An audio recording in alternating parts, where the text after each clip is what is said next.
நான் பேச இருக்கிற subject from zero to hero,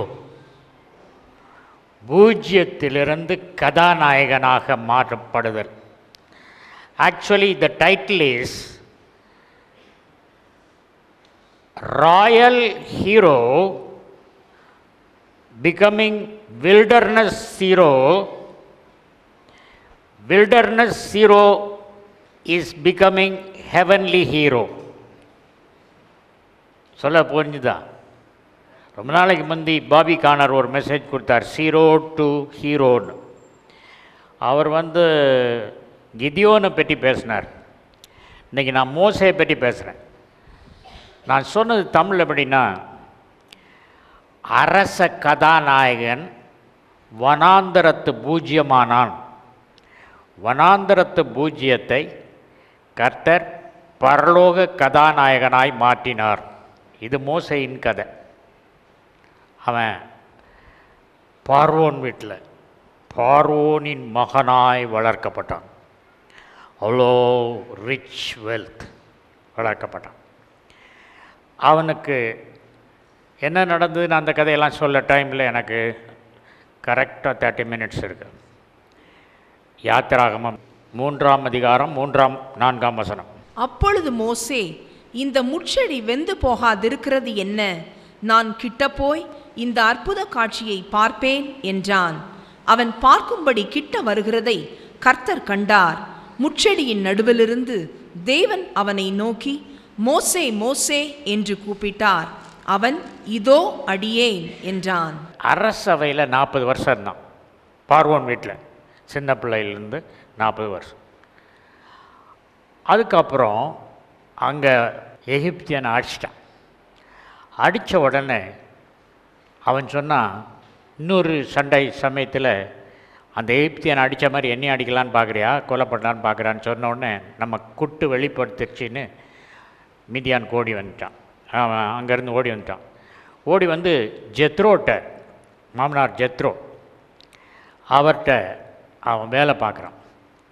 சரித்திர காலகட்டத்தில் நீங்கள் பார்ப்பீர்கள் என்றால், இது 1890ஆம் ஆண்டு கிமு 1890 பிசியில் அவர்கள் இஸ்ரவேல் மக்கள் எகிப்துக்கு சிறைப்பட்டு போனார்கள்.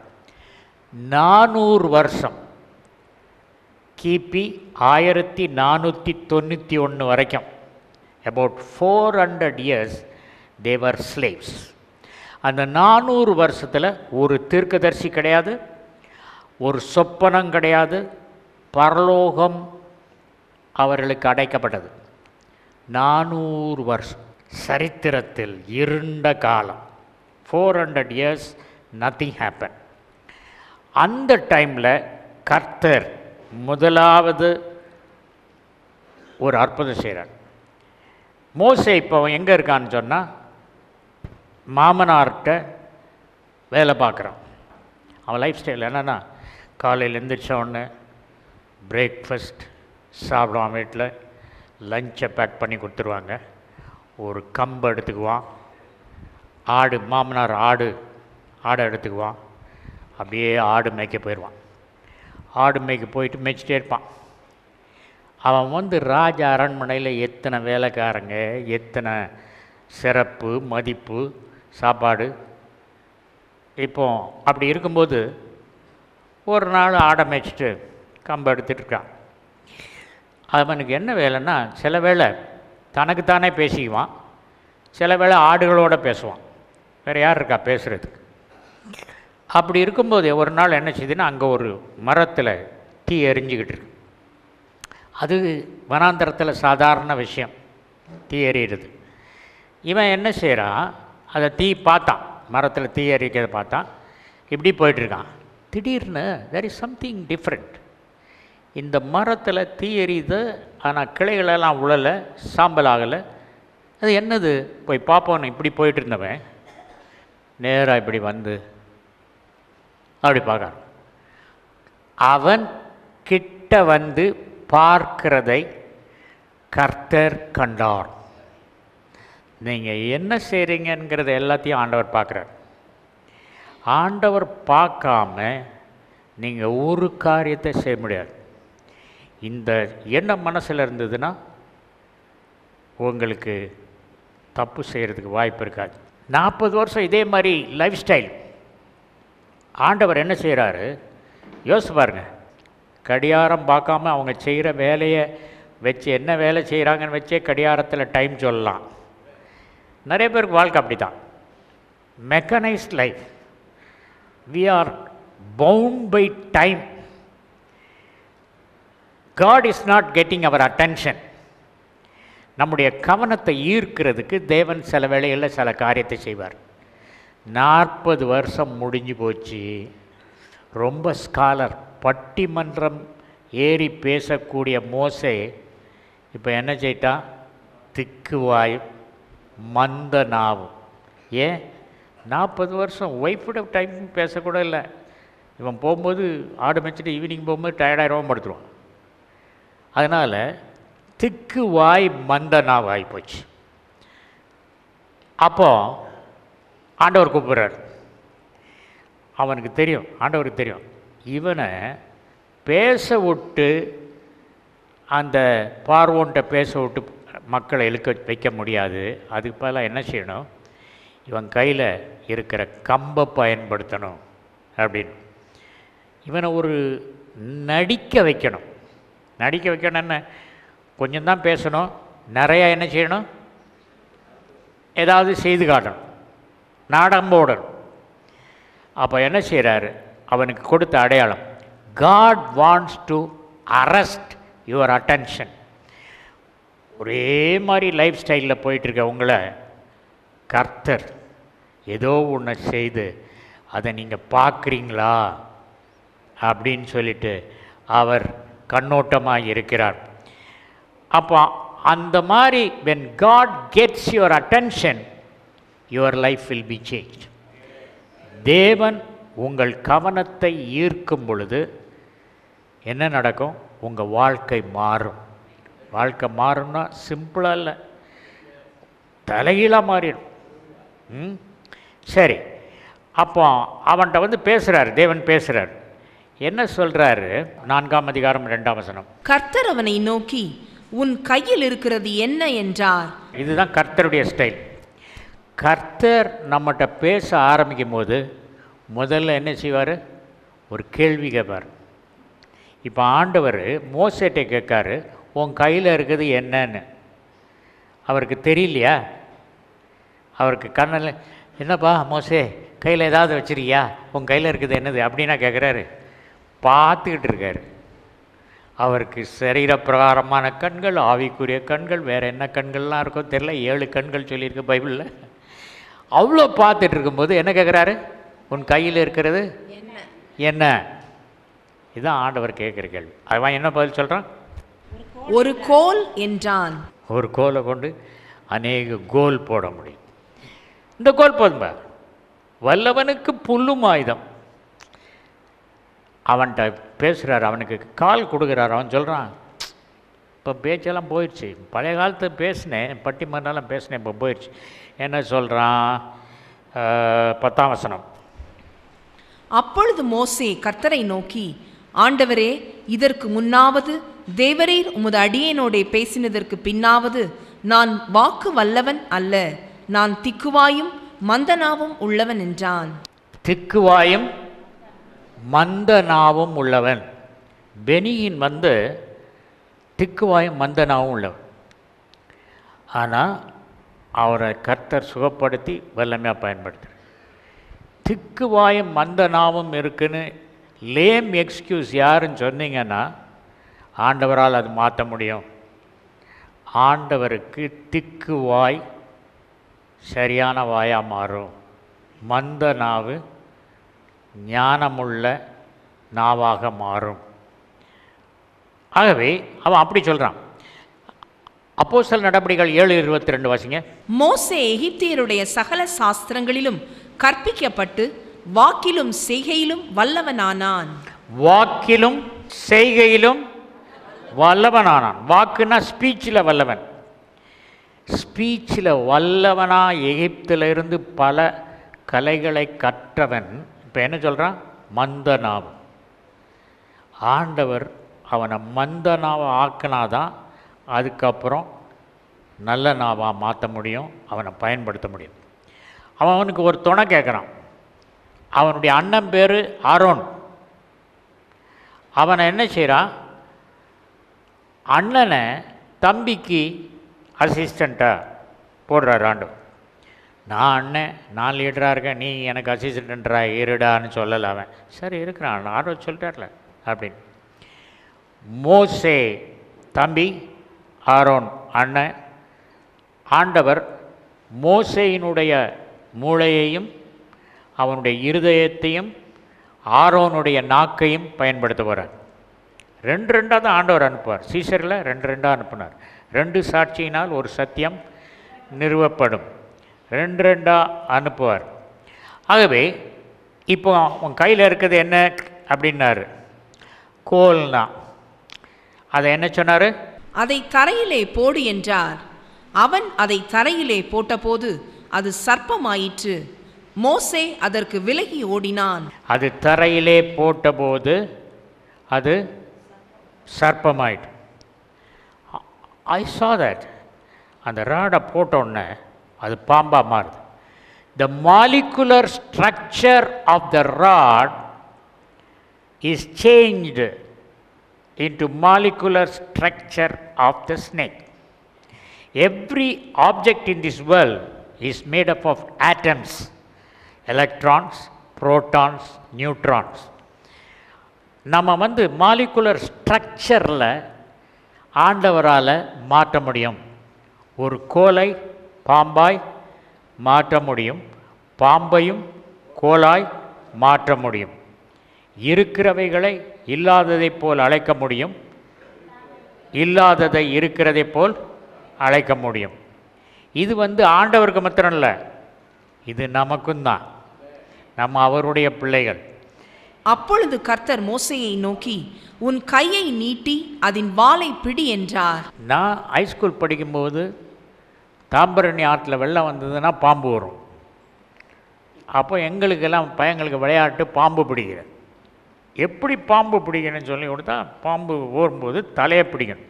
தலையை பிடிச்சா அது வாலில் விஷயம் கிடையாது, அது ஒன்றும் செய்ய முடியாது அப்படின்னு எங்களுக்கு ட்ரைனிங் கொடுத்தானுங்க. எங்கள் சீனியர்ஸ் ஜூனியர்ஸ்க்கு பாம்பு பிடிக்க சொல்லி கொடுத்தான்.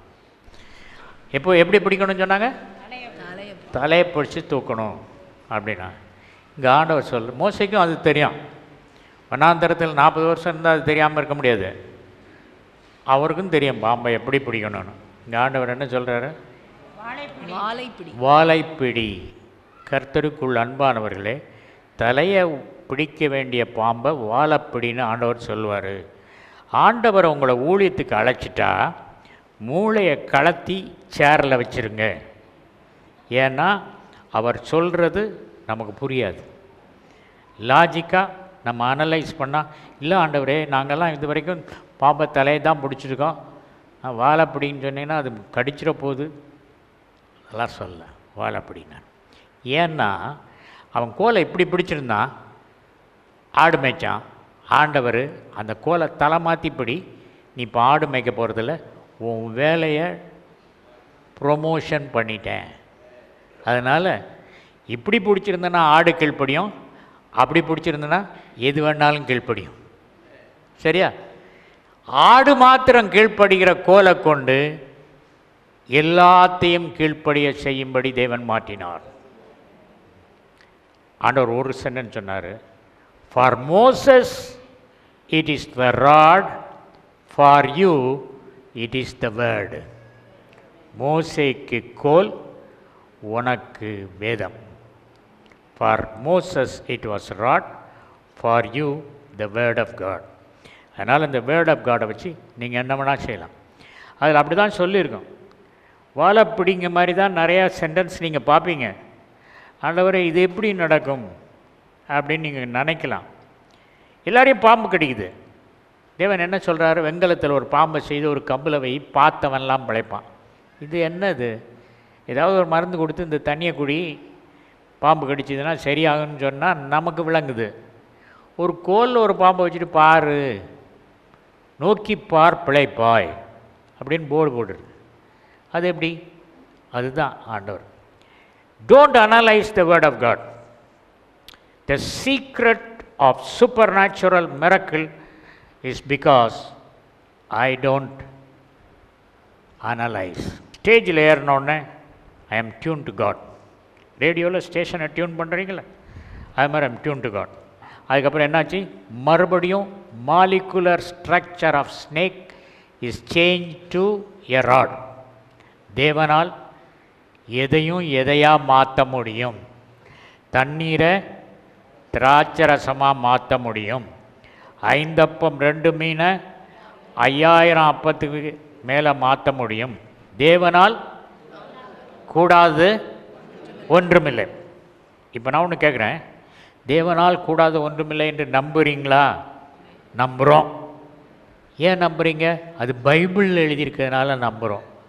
உங்கள் வாழ்க்கையில் நம்புறீங்களா?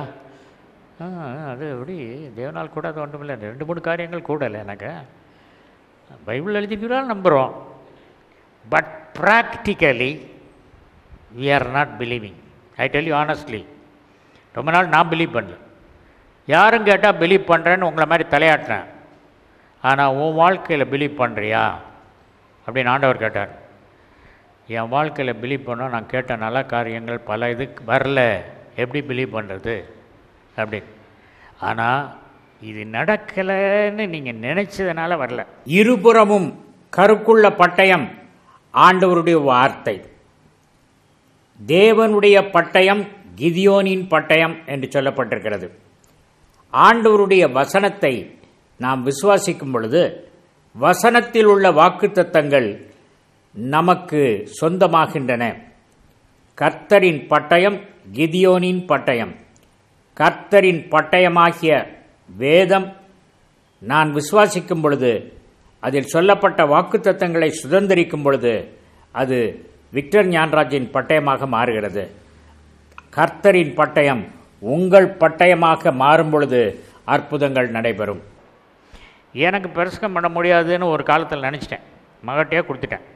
அது சொன்னார், ஒரு கோலை பாம்பாக மாற்ற முடியும்னா ஒரு ஹார்ட் இல்லாமலே வேலை செய்ய ஒன்று வைக்க முடியுமா? முடியாது. கர்த்தருக்குள் அன்பாளர்களே, தேவனால் கூடாத காரியம் ஒன்றுமில்லை. பைபிளில் இருக்கிறதுனால அதை நம்புகிறேன். ஆனால் அதை வாழ்க்கையிலும் நம்ப வேண்டும். அதை நம்பி தான் நான் சில காரியங்களை சொல்கிறேன். 20ஆம் வசனம். அப்பொழுது மோசே தன் மனைவியையும் தன் பிள்ளைகளையும் கழுதையின் மேல் ஏற்றிக்கொண்டு எகிப்து தேசத்துக்கு திரும்பினான். தேவனுடைய கோலையும் மோசே தன் கையிலே பிடித்து கொண்டு போனான். இப்போ இந்த கோலுக்கு என்ன டெசிக்னேஷன்? தேவனுடைய கோல். மோசேயினுடைய கோலை தேவனுடைய கோலாய் மாற்றினார். இதை ஒரு நாள் படித்தேன். மோசேயின் கோலை தேவனுடைய கோலாய் மாற்றினார். 6ஆம் வசனம். மேலும் கர்த்தர் அவனை நோக்கி, உன் கையை உன் மடியிலே போடு என்றார். அவன் தன் கையை தன் மடியிலே போட்டு அதை வெளியே எடுக்கும்போது, இதோ அவன் கை உறைந்த மழையைப் போல வெண்குஷ்டம் பிடித்திருந்தது. It is a prophetic sign. அவர் என்ன சொன்னார்? மோசே உன் கை அழகான கை. மோசே ரொம்ப சௌந்தரியமானவன், வெரி பியூட்டிஃபுல். சின்ன குழந்தையா இருக்கும்போது ரொம்ப பியூட்டிஃபுல். அதனால தான் பார்வோனின் மகன் எடுத்துகிட்டு போனான். அழகாக இல்லைன்னா விட்டுருப்பான், தண்ணியில் போட்டோன்னு. அழகான தூக்கிட்டு போய் வளர்ந்தான். கை அழகான கை. அழகான கை மாத்திரம் இல்லை, ஜிம்முக்கு போன கை மாதிரி ஒரு அடியில் வெளுத்திடுவான், அவ்வளோ ஸ்ட்ராங் கை. அவன் கையை மடியில் போடுன்றார். இப்படி பார்க்குறான், என்ன கை தான், அழகான கை, பலமான கை, பலமான கை. போட்டுட்டு வெளியே எடுக்கிறான், வெண்குஷ்டம் வந்துருச்சு கையில். அழகான கை மாறிடுச்சு. தேவன் நோயை உண்டாக்குவாரா? நான் இது வரைக்கும் தேவன் நோயை உண்டாக்கவே இல்லை. நான் ஒருத்தன் சொன்னால், அவர் மோசையின் கையை குஷ்டமாக்கியிருக்கார பாஸ்டர் அப்படின்னா.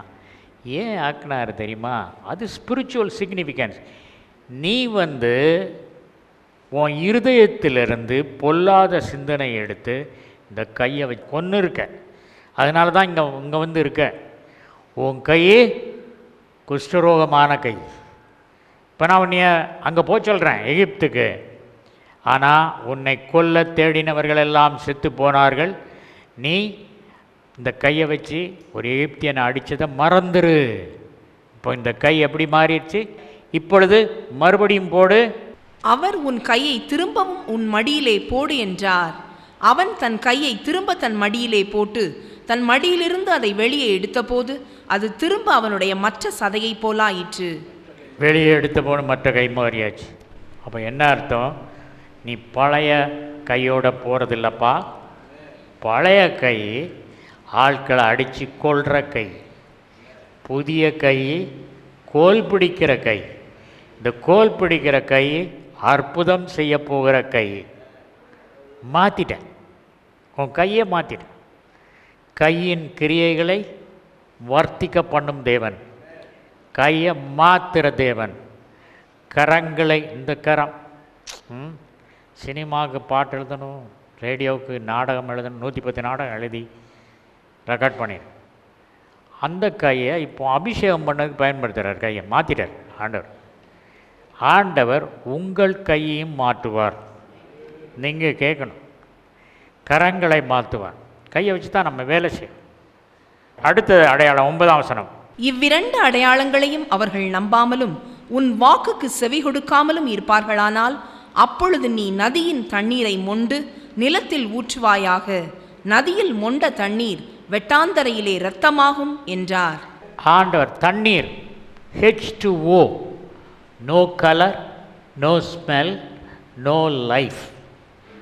அந்த தண்ணியை நைல் நதி, நீல நதி தண்ணியில் ஒரு டம்ளர் எடுத்து தரையில் ஊற்று. அந்த தண்ணி என்னாகும்? இரத்தமாக மாறும். ரத்தம், ஹீமோக்ளோபின், WBC, RBC எல்லாம் இருக்குது. Life, blood is life. God can change ordinary water into blood. அவரால் மாற்ற முடியும். லைஃபில் அவர் லைஃப் கிவர். உங்களுக்கு ஜீவன் உண்டாயிருக்கும், அந்த ஜீவன் பரிபூர்ணப்படவுமே வந்தேன்றார். அவர் லைஃப் கிவர், வாழ்வழிப்பவர், வாழ்வழிக்கும் வள்ளல். 16ஆம் வசனம். அவன் உனக்கு பதிலாக ஜனங்களோடே பேசுவான். இவ்விதமாய் அவன் உனக்கு வாயாக இருப்பான், நீ அவனுக்கு தேவனாக இருப்பாய். நீ அவனுக்கு தேவனாயிருப்பாய். கடவுள் அவர் என்ன செய்கிறார்? அவர் தேவன். நம்மையும் என்ன செய்கிறார்னா சிலருக்கு தேவனாக மாற்றுறார். அதுக்கப்புறம் 7ஆம் அதிகாரம் 1ஆம் வசனம் வாசிங்க. யாத்ராமம் 7:1. கர்த்தர் மோசேயை நோக்கி, பார், உன்னை நான் பார்வோனுக்கு தேவனாக்கினேன். பார்வோனுக்கு தேவனாக்கினேன். இந்த இதில் நீங்கள் பார்க்க வேண்டியது, மோசேய தேவன் சொன்னபடி அடையாளங்களெல்லாம் அவன் செய்ததுனால என்னாச்சு? ஆரோனுக்கு தேவனாக வைத்தார், பார்வோனுக்கு தேவனாக வைத்தார். சாதாரண மனிதர்களையும் உங்கள் கட்டுப்பாட்டுக்குள் கொண்டு வருவீர்கள், ராஜாக்களையும் கட்டுப்பாட்டுக்கு கொண்டு வருவீர்கள். இந்த கோல் போட்ட உடனே பாம்பாச்சு. ஆண்டவர் சொன்னார் இது அடையாளம். ஏன் ஆண்டவர் இந்த அடையாளத்தை கொடுத்தாருன்னா 2 ரீசன். ஒன்று கோலை வச்சு இவன் நாடகம் பண்ண போகிறான். 2வது ரீசன், பலவானை கட்டினால் ஒழிய பலவானுடைய பொருட்களை நாம் கொள்ளையடிக்க முடியாது. அப்படி ஒரு வசனம் இருக்குல்ல, அதுபடி இப்போ என்ன செய்ய வர்றாரு? பார்வோன் பற்றி பார்த்தீங்கன்னா, பார்வோன் கிரீடத்தில் என்ன இருக்கும்? ஒரு பாம்பு இருக்கும். இப்போ பார்வோன் கிரீடத்தில் பாம்பு, பார்வோனுடைய மந்திரவாதிகள்கிட்ட பாம்பு உண்டாக்கும் சக்தி.